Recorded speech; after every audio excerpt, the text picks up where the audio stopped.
The chandeliers inside the Montero mansion glowed like miniature suns, dripping golden light across polished marble floors. A string quartet played in the background, and the dining hall echoed with laughter, crystal glasses clinking, and the kind of careless joy that only extreme wealth could buy. Guests in designer gowns and tailored suits sat at the long banquet table, savoring imported wines and dishes plated like art. At the very end of the hall, where the light dimmed and the servants hurried quietly with silver trays, a woman in a plain navy dress guided a child by the hand. Her name was Elisa. She was the nanny. Elisa carried herself softly, shoulders slightly curved as if trying to occupy as little space as possible.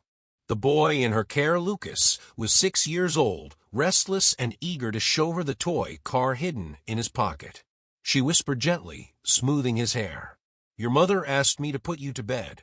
Tomorrow is school." But Lucas looked back at the table filled with adults, where his mother, Clara Montero, sat laughing loudly at a joke delivered by one of the men at her side.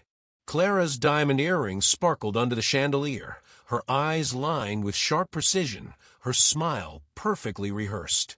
She did not notice her son slipping away. The nanny and the child passed silently behind the chairs. For most of the wealthy guests, they were nothing more than a shadow on the wall, invisible, irrelevant. Halfway through, Clara finally noticed. She turned her head, her expression souring at the sight of Elisa bending down to adjust Lucas's shoelaces. "Elisa," Clara's voice cut through the music like glass. "Must you kneel in the middle of the hall? Take him upstairs quickly. People are trying to enjoy their evening, not trip over servants." Guests chuckled politely, and Elisa's cheeks burned. She murmured an apology, took Lucas's hand again, and hurried toward the grand staircase. Lucas looked up at her innocently. "Why does she talk to you like that?" Elisa smiled faintly, though her throat tightened. "Because sometimes people forget that others are watching. But you and I know better, don't we?" The boy nodded, clutching her hand tighter. Upstairs, the noise of the party faded into distant echoes. Elisa tucked Lucas into bed, humming softly to calm him. The room was filled with toys, shelves of books, and expensive furniture. Yet the boy clung to her as if she was the only thing that mattered. When his breathing slowed and sleep settled over him, Elisa tiptoed out. She should have gone back downstairs to the servants' quarters. But something caught her attention. The corridor outside Lucas's room was lined with heavy oak doors, each leading to guest rooms or private offices. One door stood slightly ajar, just enough for a thin slice of light to spill into the hallway. Voices murmured inside. Elisa hesitated. She was not supposed to listen. But curiosity was not what made her pause. It was instinct. She leaned closer, her hand barely touching the frame. "Cannot let anyone know," a man's voice hissed. It was the patriarch, Eduardo Montero, his tone clipped with anger. "If this surfaces, our entire reputation is destroyed." Another voice answered Clara's. "I burned the first copy. But there is another hidden somewhere. That woman must never find it." Elisa's heart pounded. She stepped back quickly, her mind racing. She had no idea what copy they meant, or which woman Clara feared. But the urgency in their voices told her this was not a trivial secret. She turned, about to retreat, when the oak door creaked wider on its own.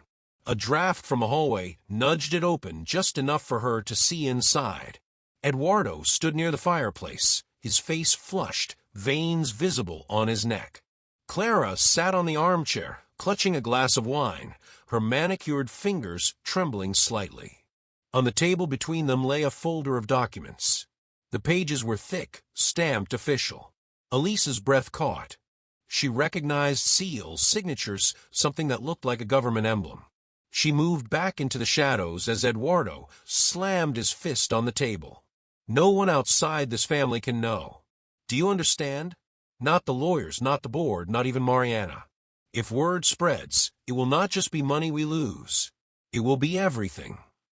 Clara whispered sharply, "Then keep that folder locked. Burn it if you must."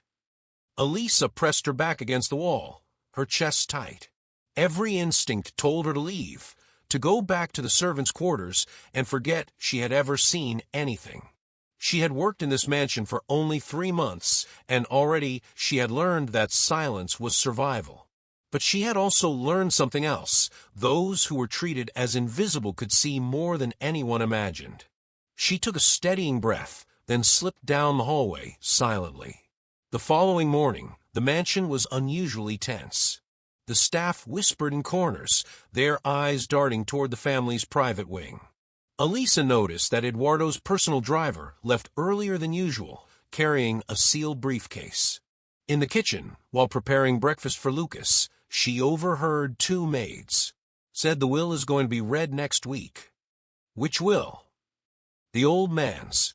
Eduardo's father. They say there is something in it no one expected.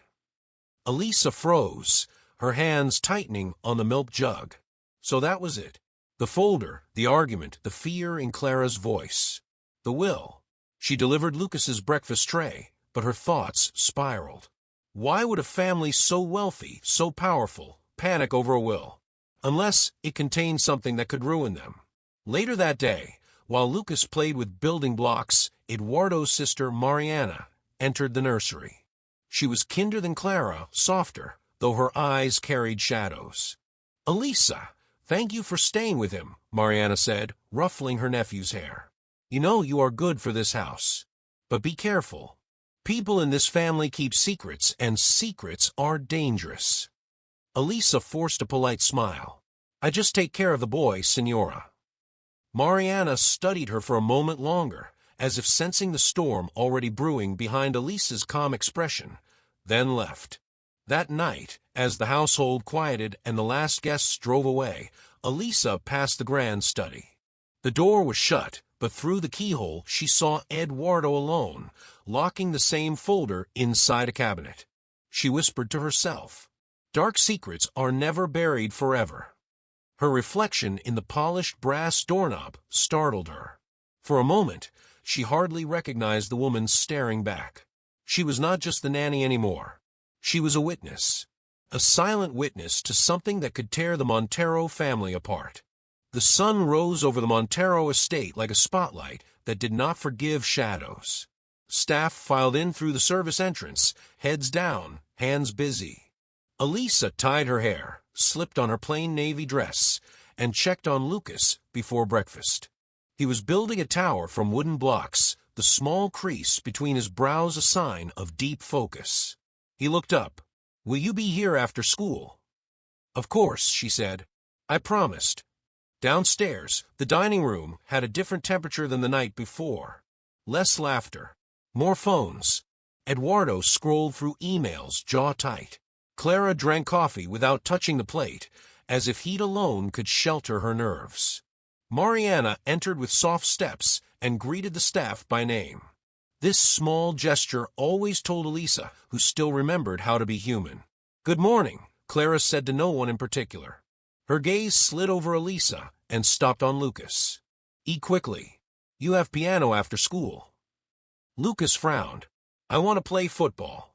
Football does not get you into the academy, Clara said. Music does.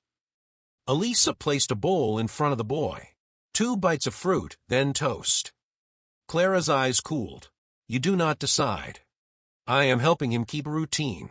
It calms him. Your job is to follow instructions, Clara said, voice steady and sharp. Children in this house do not need calming. They need discipline. Elisa lowered her gaze. Yes, Senora. Eduardo's fork scraped porcelain. Clara. Enough. Clara set down her cup. I am done. She rose, and with a bright social smile that fit her face like a mask, drifted toward the patio where the florist waited with centerpieces for a charity luncheon. As she passed Elisa, her perfume lingered like a warning. After breakfast, when Lucas left for school with the driver, Elisa wiped the table, stacked plates, and carried them to the kitchen. The cook, Teresa, met her eyes with a tired smile. Careful, Teresa whispered. They woke like knives. Elisa washed plates in silence. Water over porcelain. Steam on skin. She told herself to be invisible. Invisible people live longer in houses like this. Around 11, a messenger arrived with a sealed envelope. The butler signed and carried it to Eduardo's study. Minutes later, his voice rolled down the hallway. "Where is Clara?" "Now." Clara arrived with controlled steps. The door shut. Voices rose. Walls absorbed what they could, but anger travels through wood. Elisa passed with a laundry cart and caught a fragment. "Do not speak of a second copy in this house ever again," Eduardo said, each word heavy. "If anyone learns about her, we are finished." Her. Elisa kept walking. In the hallway mirror, she saw her own face, pale and watchful. The face of someone who knew her place, and still could not help but see. By early afternoon, the mansion was dressed for the charity luncheon. Tables under white tents. Glassware that flashed like ice. Guests arrived with air kisses and handbags that cost as much as a car. Clara glided from group to group, her smile a blade polished to brilliance. Eduardo moved less, but when he did, people shifted to give him space. Elisa stood by the nursery door, monitoring Lucas, and a small circle of classmates invited for a supervised playdate. The other mothers peeked in occasionally. They wore confidence like a second skin. A porcelain horse fell from a shelf with a sound like a bell cracking. One of the children gasped. Lucas jumped to shield Elisa from the blame. "It was my fault," he said. Clara appeared as if conjured. "What have you done?" "It was an accident," Elisa said. "I will replace it." "With what money?" Clara asked. "You think apologies glue Limoges." The mothers in the hall fell quiet, their attention drawn like moths. Elisa kept her voice calm. "Please speak to me in private." Clara's smile sharpened. "In this house, accountability is not private." Elisa stood very still. For a heartbeat, she heard not the chatter or the quartet tuning in the garden, but a newsroom printer from years ago, the rhythmic thrum of a life she had lived before this one. Mariana appeared at the end of the corridor. "Clara, enough. It is a figurine. We have 12. Clara's eyes flicked toward her sister-in-law. The moment broke. She lifted her chin. "Control your staff, Mariana. They are getting bold." She walked away. The mothers pretended to comment on centerpieces. The children resumed their game with the hushed intensity of witnesses who know something dangerous just happened. When the play date ended and Lucas returned to the garden with his tutor, Mariana stepped into the nursery, closed the door, and leaned on it as if it could hold back storm. "Elisa," she said softly, "listen to me. Be careful this week." "I am always careful." "Be more. There are lawyers in and out. The will is scheduled for next Tuesday. People whisper, and when people whisper in this family, things vanish." "What things?" "Documents," Mariana said. She looked away. "People sometimes." Elisa felt a cold draft inside her ribs. "What are they hiding?" Mariana hesitated. Her voice lowered. "Eduardo's father wrote a will years ago. No one could move his empire until he was gone. He died in January. The document resurfaced. But it is not the document Clara imagined. There's a name inside it that should not exist." Elisa waited. "A woman," Mariana said, "or a girl. I do not know which. The old man made provisions for someone Eduardo never acknowledged. If that person is found and verified, control of everything shifts." "The folder," Elisa said without thinking. Mariana's eyes snapped to hers. "You saw it." Elisa's silence answered for her. Mariana let out a slow breath. "Then you know why I said be careful." "Who is she?" Elisa asked. "The name." "I do not know. If I knew, I would have found her already, and maybe saved us from what this house is about to become." Footsteps in the hall pulled them apart. When the door opened, Clara stood there with 2 security men and a face arranged into polite concern. "We are conducting a quick check," she said. "There have been small losses lately. Jewelry mislaid. A watch not where it should be." Teresa appeared behind her, hands damp from a sink, eyes wide. "Senora, the staff has worked here for years." "Then honesty will confirm what we already trust," Clara said. "Rooms only. Quick inspections. Standard procedure. They started with the nanny's room. Elisa watched in silence as a guard opened her drawer, lifted her only pair of earrings, folded her sweater. He moved to the small box where she kept a family photo and a white ribbon. He closed it again without comment. The second guard crouched by her trunk. He lifted the lid. On top was a book, a diary without a lock. He flipped pages with the boredom of someone who hated to read. Under the diary lay a velvet pouch Elisa had never seen. He held it up by the drawstrings. "What is that?" Clara asked. Her tone was mild, almost sweet. Elisa stared. "I do not know. Is not mine." The guard loosened the string and emptied the contents onto the bed. A gold bracelet slid out and settled beside the pillow. The charm was a small letter C in diamonds. Clara's smile was a knife without blood. "This is mine," she said. "I thought I had misplaced it." The room froze. Elisa felt all the oxygen in her body leave at once. She reached for words and found none that would sound like anything but a plea. "I did not take it," she said quietly. "Someone put it there." Lucas appeared behind Teresa, eyes wide, hair in disarray. "Leave her alone," he said, voice shaking. "She would never steal." "Go outside," Clara snapped. Mariana stepped forward. "This is ridiculous. If you are missing a bracelet, check your dressing table before you accuse people." "It was not on my table," Clara said. Her gaze never left Elisa's face. "Perhaps it sat in a drawer where it did not belong." "Enough," Eduardo said from the doorway. He had arrived without anyone noticing. He took in the scene with the quick, efficient glance of a man who controlled outcomes. He lifted the bracelet, turned it in his fingers, then looked at Clara. "We will talk later," he said. He faced Elisa. "You will remain on duty until tonight. After that, take the rest of the week off. Paid. We will call you if needed." It was not a firing. It was something colder. A removal from the stage before the curtain fell. Clara smiled as if a stain had been lifted. The guards left. Teresa exhaled. Mariana looked like she wanted to break something expensive and then hug someone who would not accept it. Lucas tugged Elisa's sleeve. "Do not go," he whispered. She crouched and met his eyes. "I am not going far." He wrapped his arms around her neck. Clara watched with a look that saw love as inconvenience. Eduardo watched with a look that calculated variables. When they left, Mariana lingered. "I will fix this," she said. "No," Elisa replied. "I will." The rest of the afternoon moved like a parade under glass. Elisa finished her tasks, kept to the edges of rooms, and let conversations pass through her. Every glance from Clara felt like a match, struck in a dark room. Every silence from Eduardo felt like a contract being drafted. At sundown, when the charity luncheon dissolved into smaller groups and the quartet packed their instruments, the butler delivered a message to Elisa. "Senor Eduardo requests you bring the child to the library for story time." It was a ritual. Eduardo read to his grandson when his schedule allowed. It softened him. It softened the house.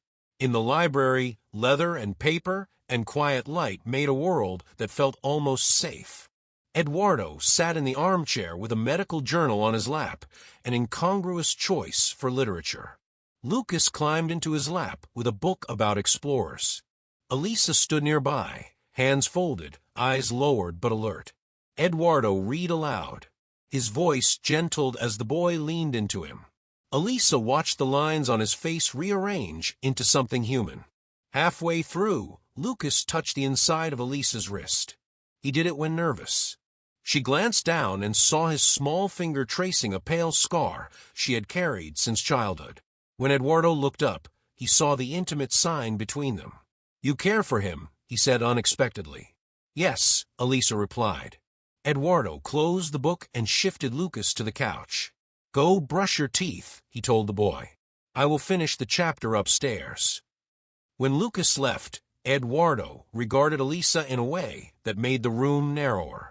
"You are not to speak to my sister about what you think you know," he said. "I do not care what you saw or what you imagine you heard. This is a legal matter and does not concern you." Elisa felt the floor tilt. I am not involved in your legal matters, senor. I am involved in your grandson's well-being. He stood. Then keep him out of rooms where adults solve problems. Adults, Elisa said softly, and then wished she had not. Eduardo's eyes hardened. Take the rest of the week, he repeated. We will be in touch. Elisa nodded and left. In the hall, her reflection slid across the black glass of a framed photograph.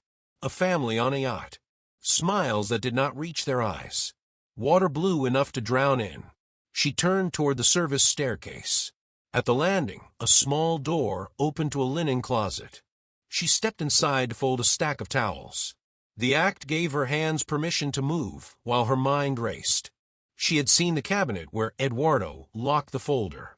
A simple key lock, old, more sentimental than secure.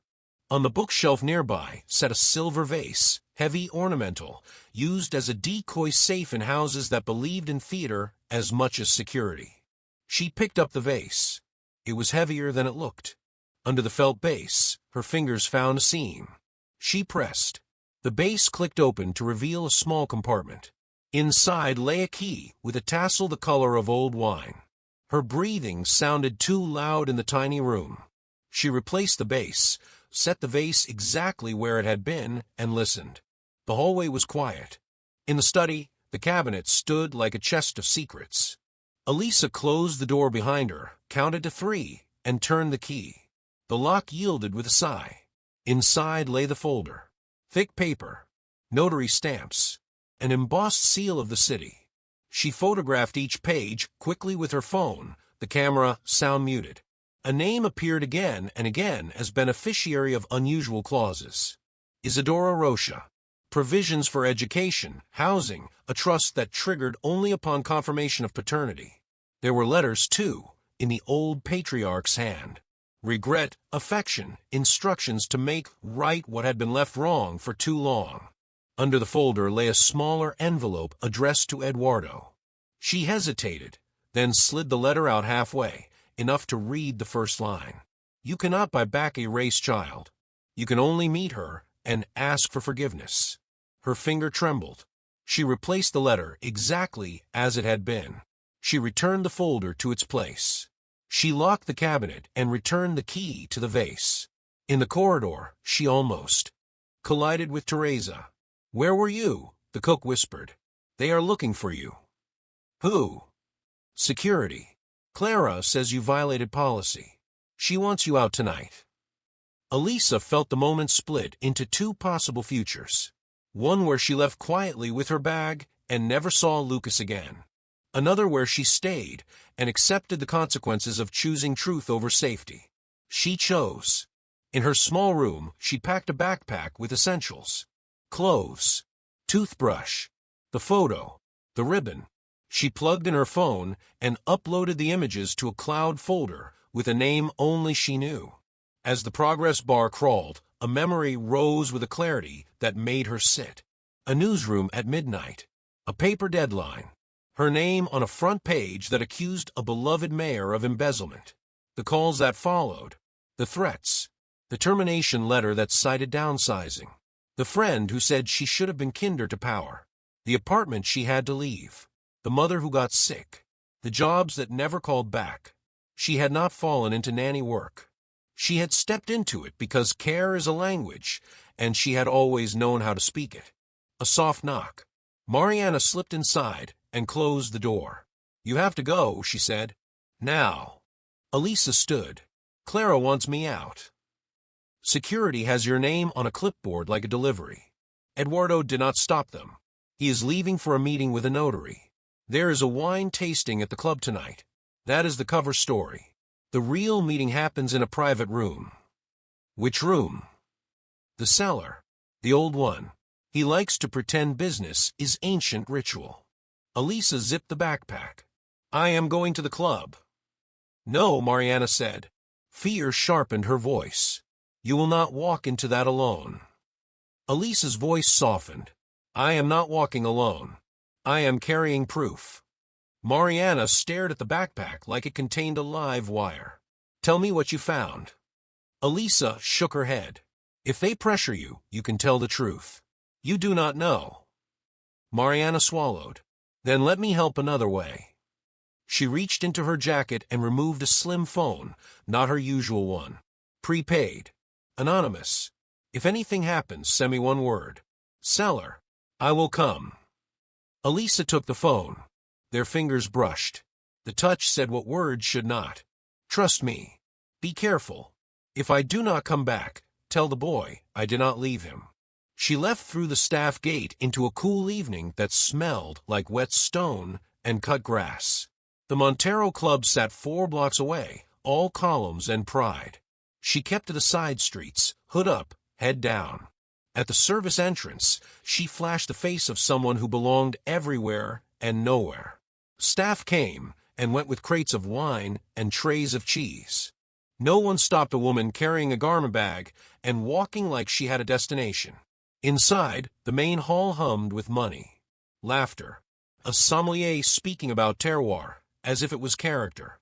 In the shadows, a corridor led to the old cellar. A guard stood by a door that looked like a medieval secret. Elisa checked the time. She had 10 minutes before Mariana's window closed. She stepped into the ladies' room, locked a stall, and pulled out her phone. A text to the driver she trusted. A friend from another family, a man who owed her a favor. She asked for 30 minutes of distraction at the back door. He replied with a thumbs up and a single dot. Agreement without witnesses. Elisa left the bathroom and moved toward the service staircase. At the landing, she heard voices below. Male. Low. Eduardo's tone was unmistakable. Your discretion is compensated, he said. A second voice. The notary. It is not about discretion. It is about liability. You will sign what I brought, Eduardo said, and you will forget the original draft. If anyone asks, the old man changed his mind in December. I need signatures, the notary said. Witnesses. You cannot conjure a new beneficiary out of thin air. We will conjure an absence, Eduardo replied. Absence is reliable. The girl does not exist without proof. No proof, no claim. Elisa held her breath. Her hand pressed flat to the cold wall. She heard the click of a briefcase. Paper slid across wood. A third voice entered, silk over steel. You called me for backup, Clara said. I brought ink and a pen that never runs out. The notary sounded uneasy. Mrs. Montero, falsifying a will is a line you cannot uncross. Clara laughed once. We are not falsifying. We are correcting. The old man was sentimental and senile. He adored ghost stories. We prefer math. Elisa took out the prepaid phone and pressed record. The red light stared back like an eye.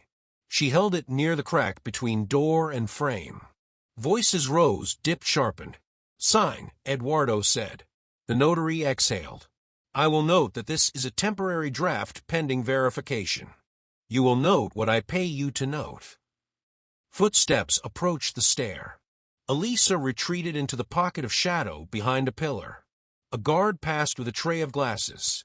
The sound of bottles opening covered the scrape of chairs below. She texted a single word to Mariana.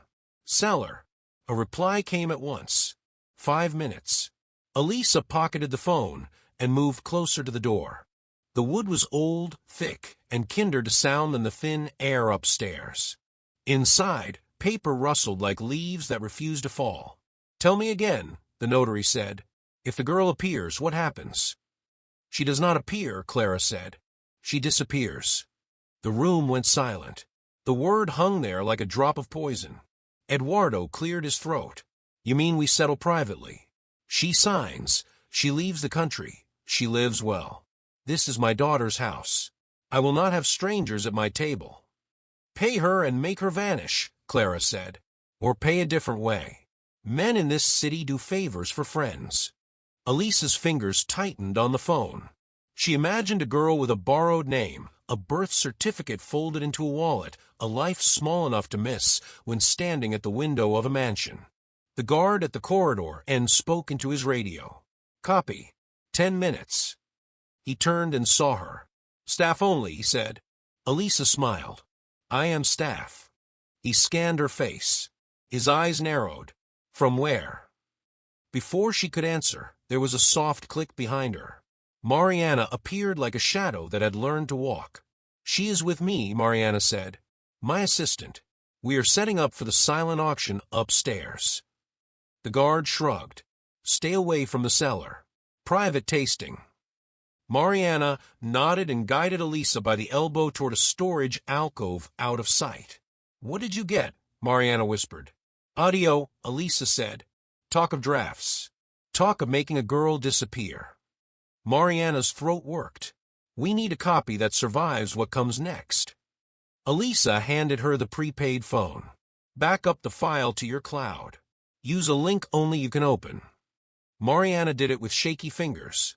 When the upload bar reached the end, she exhaled in a way that sounded like she had been holding her breath for months.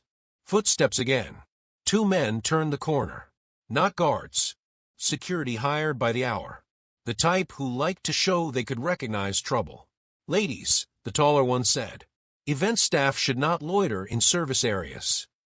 Mariana put on her administrative smile. "I am family. Do we have a problem?" "Your father-in-law asked us to clear the back halls," the man replied. His eyes moved to Elisa. "Is she the nanny?" The word landed like a slap. "Assistant," Mariana said. "If you know what is good for you, you will forget her face." The men exchanged a look that said they did not forget faces for a living. They stepped aside. Mariana and Elisa slipped up the staircase to the main floor, then into the night air. The city felt honest compared to the club. At the curb, a car idled. The driver tipped his cap and opened the back door. They climbed in. The doors shut. For a full minute, both women said nothing. In the front seat, the driver hummed a football anthem, so quietly it felt like protection. Finally, Mariana spoke. "There is more you are not telling me." "There is a name," Elisa said. "In the papers. A beneficiary who is not supposed to exist." The old man wrote as if she was part of the family and had been erased. He wanted to make it right. "What name?" "Isadora Rocha." Mariana closed her eyes. When she opened them, they were wet and furious all at once. "My brother had a relationship before Clara," she said. "Our father forbade it. I was young. I did not know there was a child. If there was, Eduardo hid it well." "Not well enough," Elisa said. "Your father found her or tried to. He wrote clauses that activate when she is verified. The trust is large. Control of the company board passes to a guardian until she reaches a certain age. Everything depends on whether she is real in a court's eyes." "What if she cannot be found?" Mariana asked. "Then the clauses sleep forever," Elisa said, "and the house remains a palace of ghosts." The car slowed at a light. On the sidewalk, a street vendor laughed with a kid over a cup of caldo de cana. The small scene threw the rest of the night into a cruel contrast. Light, sugar, something sweet without a price that could corrupt. Mariana touched Elisa's arm. "Thank you for risking this, for not leaving when anyone else would have taken the money and gone." Elisa watched her own reflection in the dark window. "I almost left once," she said. "Not this house. Another story. I exposed a mayor who stole money from a school fund. He sued the paper. They cut me out to save themselves. People called me brave on the internet and would not hire me in real life. I learned how to be useful in ways that do not involve bylines." "You were a journalist," Mariana said quietly. "I was a daughter who needed work. This house paid on time. I told myself I would stay a year. Then the boy looked at me like I was a person, not a wall. It is hard to leave that." Mariana nodded. "I will protect you." "You cannot," Elisa said not unkindly, "but you can protect the file." They reached the corner near the service gate. The driver killed the lights and let them out in the dark. In the distance, the club glowed like a ship. Elisa turned to go. Mariana caught her sleeve. "Do not meet them alone again," she said. "If I cannot be there, call the driver. Call anyone. Do not be the only witness in a room where men discuss erasure." Elisa smiled in a way that looked almost brave. "I am not the only witness," she said. "Walls listen. Children listen. Sometimes even photographs remember. They parted. Elisa cut through the hedge toward the servants' alley. As she reached for the gate latch, a figure stepped out from behind the garden wall. The taller security man from the club. He blocked the path with a body that had been paid to make obstacles look like fate. "You left without saying goodbye," he said. His voice was polite. His eyes were not. Elisa glanced over her shoulder. The street was empty. The house loomed above like a sleeping animal. "I have nothing for you," she said.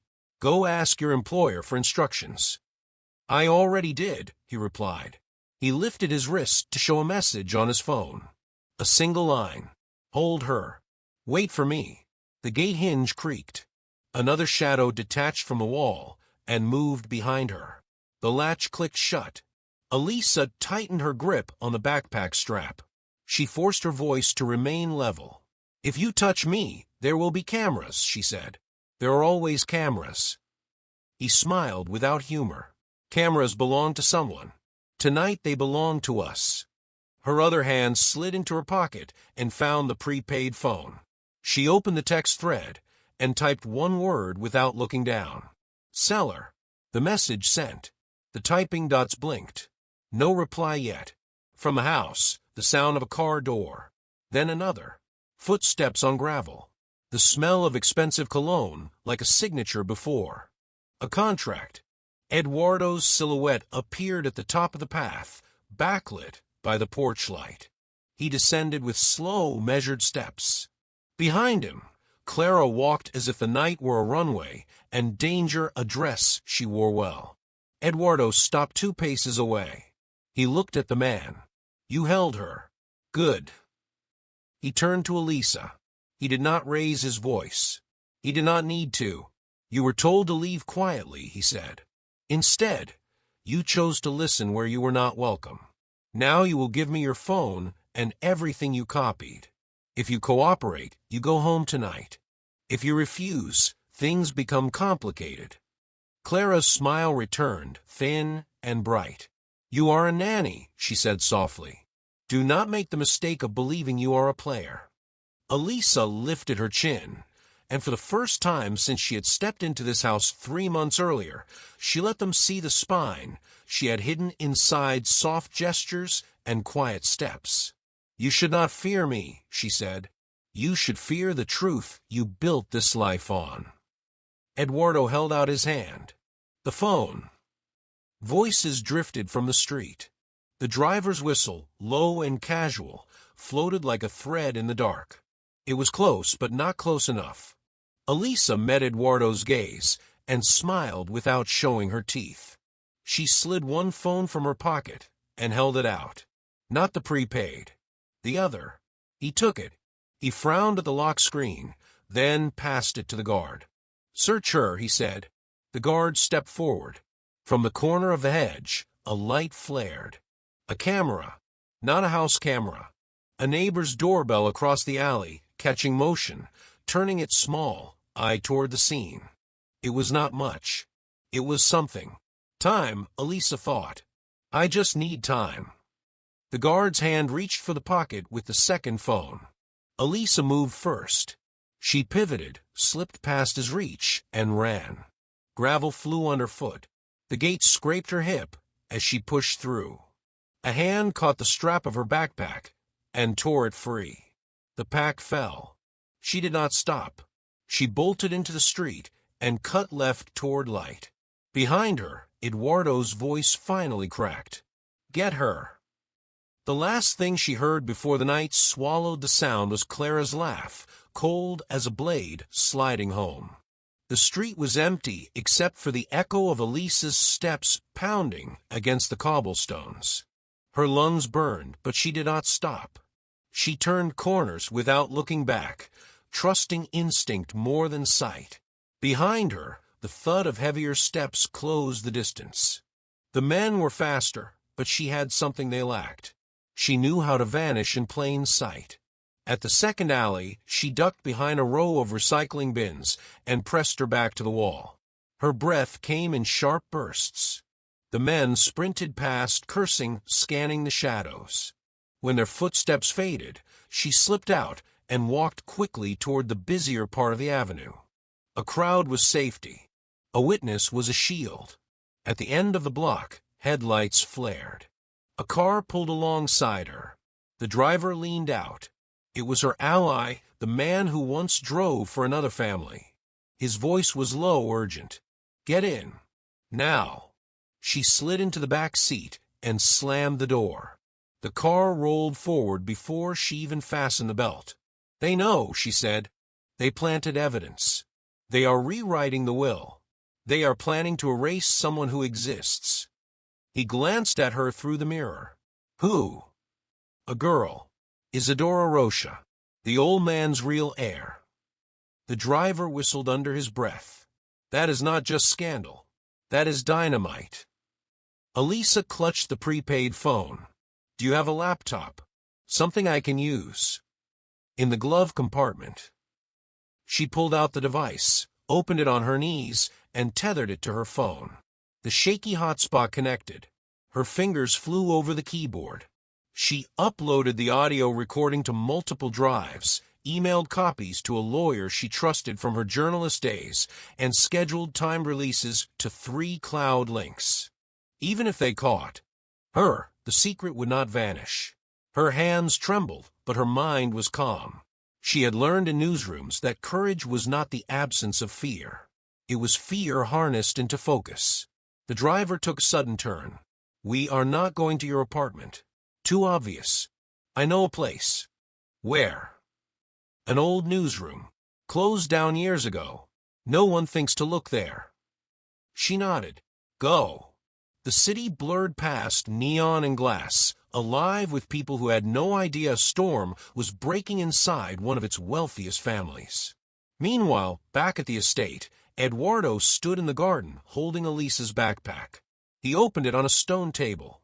Clothes, toothbrush, a photo of a woman and a young girl, a ribbon folded like a relic. Nothing else. No proof. He cursed. Clara watched with arms crossed, her face calm. "She will run out of breath. When she does, we will collect her."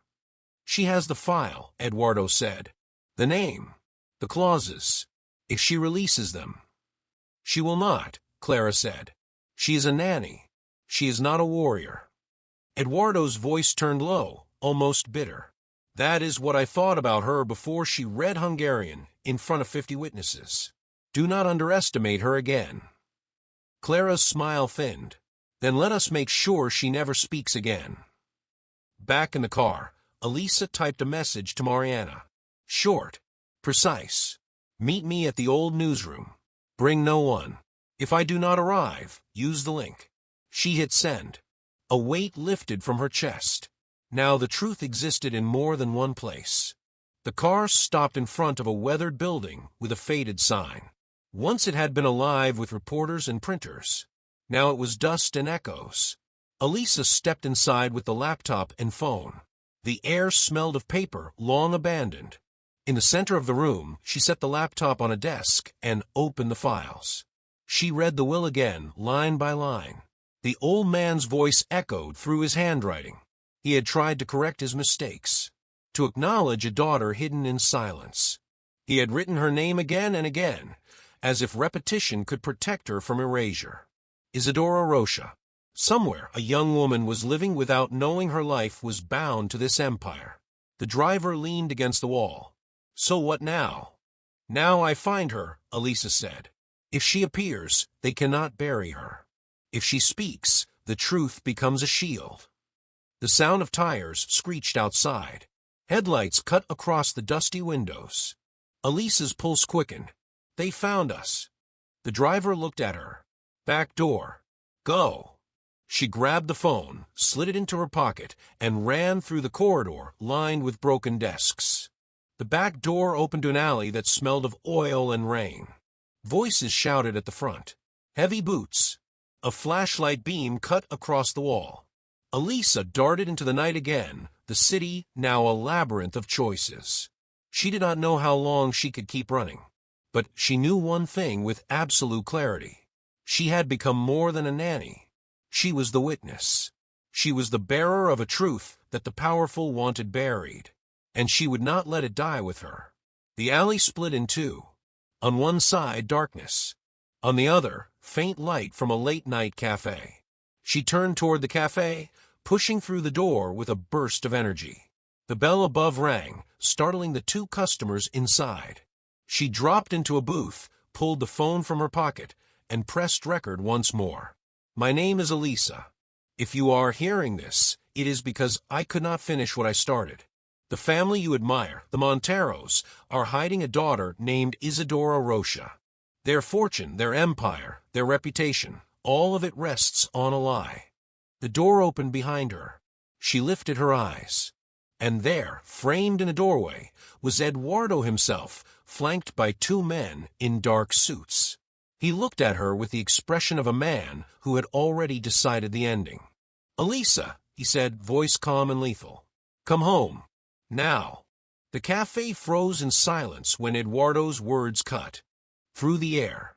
Elisa sat rigid in the booth, the phone still recording, her thumb hovering above the screen.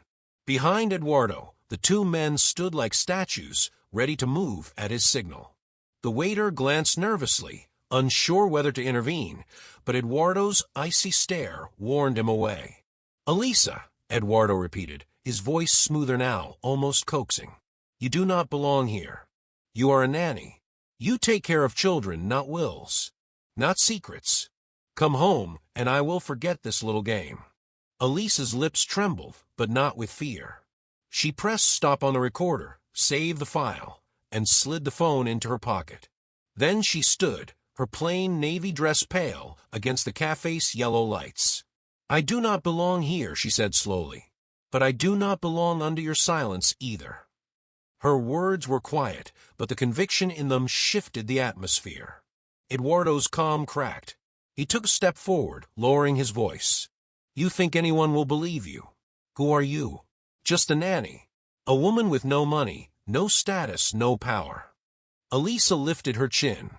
"The invisible ones see everything. And sometimes we remember better than those who believe they control the story." Before Eduardo could answer, the cafe door opened again. Mariana entered, clutching her purse tightly. She looked first at Elisa, then at her brother, her expression torn between loyalty and truth. "Elisa," Mariana said softly, "show me." Eduardo turned sharply. "Mariana, leave. This is not for you." But Elisa reached into her pocket and handed over the phone. Mariana scrolled through the audio file. Eduardo's own voice filled the cafe. "Cannot let anyone know. If this surfaces, our entire reputation is destroyed." Eduardo's face drained of color. The man at his side shifted uncomfortably. Mariana looked at her brother, then at Elisa, then back again. "You lied to all of us," she whispered. "About the inheritance. About father. About Isadora." The name hung in the cafe, like a bell tolling. Eduardo tried to snatch the phone, but Mariana pulled back. "It is too late. If you silence her, you silence me too." Elisa took a step forward. "And even if you silence both of us, there are copies. Lawyers, journalists, the court. The truth has already left this room." For the first time, Eduardo's composure shattered. He slammed his fist on the counter, startling the waiter. Then his shoulders slumped. He waved his men off and sank into a chair. The battle was lost. Weeks later, the Montero family sat in a high-ceilinged courtroom, sunlight streaming through tall windows. The city buzzed outside, but inside was hushed, tense. The judge read the final will aloud. The words, once hidden in locked cabinets, now resounded publicly. "I, Alvaro Montero, declare my daughter, Isadora Rocha, rightful heir to half of my estate, the remainder to be distributed according to law." Gasps rippled through the gallery. Reporters scribbled furiously. Cameras clicked. Clara lowered her head in shame. Eduardo clenched his jaw, his empire slipping from his hands. And in the front row, Elisa sat beside a young woman with long, dark hair and wide, stunned eyes. Isadora Rocha. The girl had been found in a modest neighborhood on the outskirts of the city, living with her mother, unaware of the bloodline she carried. The judge banged the gavel. This court recognizes Isadora Rocha as legitimate heir. The concealment of her existence constitutes fraud and shall be reviewed under criminal investigation. The room erupted. Eduardo tried to protest, but the words died in his throat. Guards escorted him out, his face pale with defeat. Outside the courthouse, microphones crowded around Elisa and Isadora. Questions flew, cameras flashed, the story exploding across headlines. "Elisa," a reporter shouted, "how did you discover the truth?" She paused, looking into the sea of lenses and eyes. "Because I listened. Because I was invisible long enough to hear what no one else wanted to say. And because truth cannot remain locked in cabinets forever." The crowd surged with more questions, but she stepped back, guiding Isadora through the chaos. For the first time, she walked not as a shadow, but as someone seen. Months later, the Montero mansion was quieter, stripped of its aura of untouchable power. Eduardo faced charges of fraud and concealment. Clara retreated from society, her name whispered in scandals. But one room glowed with new life. The nursery, once a place of silence and bedtime stories, was filled with laughter. Lucas, the boy Elisa had cared for, built towers of blocks with Isadora. The siblings, once separated by lies, now played freely. Elisa watched from the doorway. She was no longer in uniform. She wore a modest blouse and slacks, her posture taller, her presence undeniable. Behind her, Mariana spoke softly. "You changed everything. You gave us back more than an heir. You gave us back our humanity." Elisa turned, her eyes steady. "I only told the truth." Mariana smiled faintly. Sometimes truth is the rarest gift of all. The camera lingered on Elisa walking out of the mansion, the gates swinging open. The city stretched before her, alive with noise and color. She was invisible, the nanny in the corner, the shadow behind the curtain. But when the dark secret threatened to bury generations, she became the one voice that could not be silenced. The lesson is simple. Those who seem unseen often see the most. And sometimes the invisible are the ones who change everything. The air in the cafe thickened the moment Eduardo entered. His expensive tuxedo looked out of place against the humble decor of wooden chairs and steaming coffee cups. Yet it was his presence, not his clothing, that silenced the chatter. His gaze was sharp, predatory, scanning until it locked on Elisa. The nanny, still in her neat blue uniform, white apron and headband, yellow gloves tucked at her side, sat across from Mariana. The faint hum of conversation evaporated as Eduardo strode forward. He didn't need to raise his voice. Authority radiated from the controlled menace in his steps. "Elisa," Eduardo said, low but heavy, "you've crossed the line." Her heart pounded, but she did not flinch. Her hands cupped a simple porcelain coffee mug, but her mind clutched something far heavier, the truth. "You've hidden things that do not belong to you," he continued, his jaw rigid. "And now you think you can parade them in public. You are mistaken."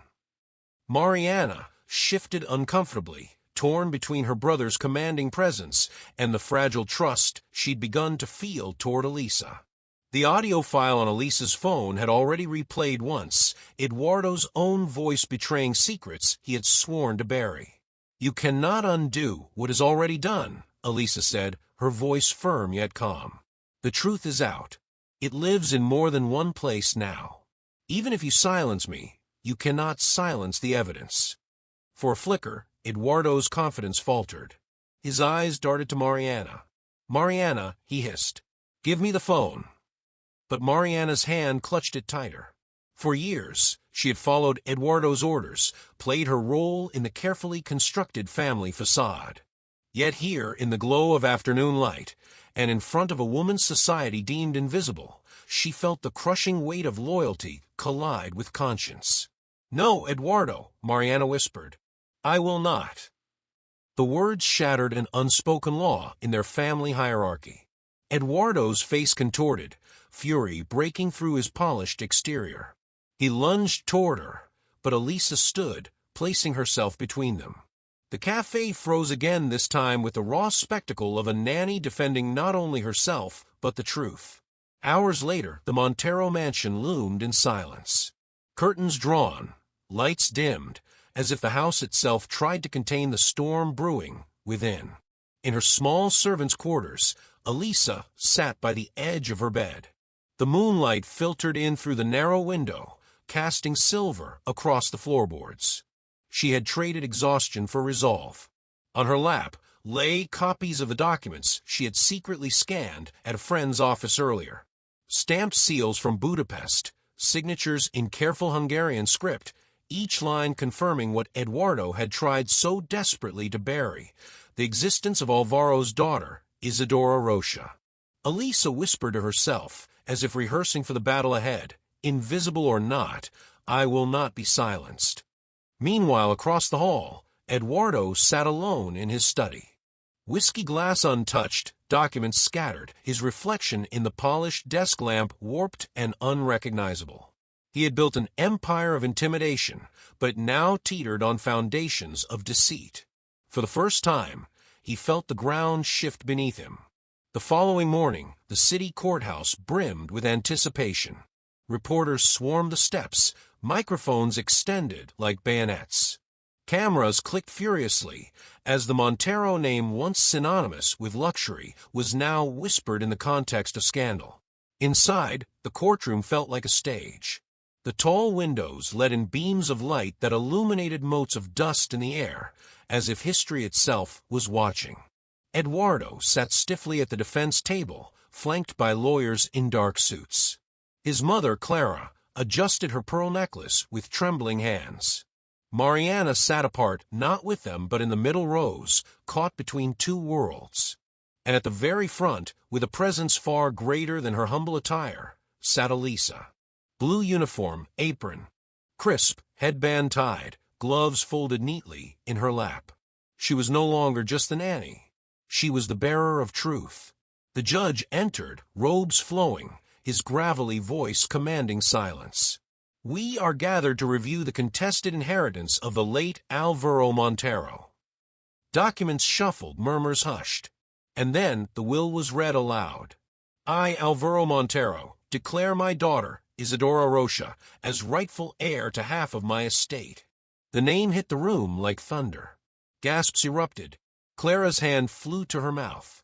Eduardo's knuckles whitened around his pen until it snapped in two.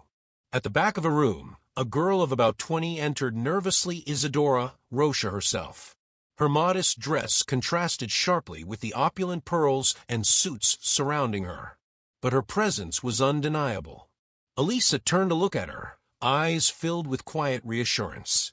The judge continued, "The remainder of the estate to be distributed according to law.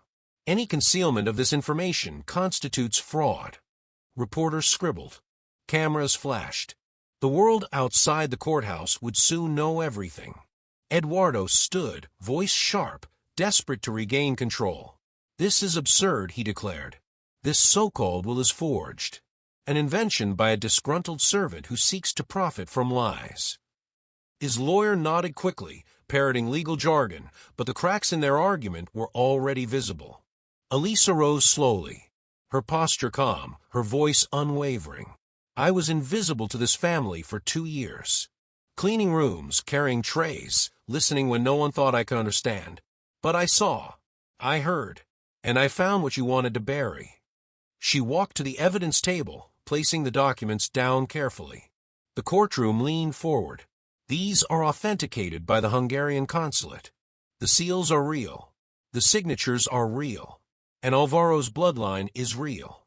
Her eyes met Eduardo's. "No threat, no insult, no dismissal will erase that." The silence afterward was louder than Eduardo's shouting. When called to the stand, Mariana hesitated. The weight of years of silence pressed heavily. But she looked at Elisa, then at Isidora, the young woman whose life had been denied, and something inside her broke free. "My brother," she began softly, "knew about her. He knew about Isidora, and he told us never to speak of it." Gasps rippled through the courtroom. Eduardo's face turned crimson, his mask of control finally collapsing. Mariana's voice steadied. "I cannot live with that silence anymore. Elisa was right. The truth must live." Hours passed with arguments, evidence, cross-examinations. By evening, the judge returned. After reviewing all evidence, this court recognizes Isadora Rocha as legitimate heir. The concealment constitutes fraud. Eduardo Montero faces criminal investigation for suppression of evidence.